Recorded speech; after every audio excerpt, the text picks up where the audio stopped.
Hello నమస్తే అండి. ఇవి 3 రకాల విత్తనాలండి. ఇవి సన్‌ఫ్లవర్ సీడ్స్, గుమ్మడి గింజలు, పుచ్చ గింజలనమాట. 3 పావు కేజీలు తెచ్చి ఇలా కలిపి పెట్టుకుంటాను. మీరు ఎన్నైనా తెచ్చుకోవచ్చు. ఇలా కలిపేసి మనుషులు ఎంతమంది ఉంటే అంతమందికి ఒక్కొక్కళ్ళకి 3 స్పూన్లు చొప్పున చిన్న స్పూన్‌తో వేసుకొని నైటు పడుకునే ముందు నానబెట్టుకున్నాం అనుకోండి, ఉదయాన్నే ఇలా మనం అన్నీ శుభ్రంగా కడిగేసి నానబెట్టుకోవాలి. అందులో ఒక మనిషికి 3 బాదం పప్పులు వేసుకొని నానబెట్టుకొని పొద్దున్నే మనం టిఫిన్ చేసే ముందు అవి తింటే, టిఫిన్ చేయకపోయినా పర్లేదు, చేసే ముందు ఇవి తింటే మన ఒంటికి కావాల్సిన పోషకాలన్నీ అందుతాయండి. చాలా మంచిది. ఇప్పుడు క్యాన్సర్లు అవన్నీ వస్తున్నాయి కదా, అలాంటివి రాకోకుండా మనల్ని మనం కాపాడుకోవచ్చు.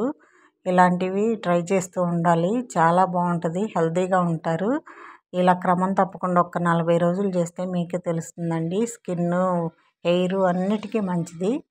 ఇలా ట్రై చేయండి. ఇది పెద్ద ఖర్చు కూడా ఏమీ అవ్వదు. చాలా బాగుంటుందండి. చాలా బాగా వర్క్ అవుతుంది. డైలీ ఇలా చేయండి.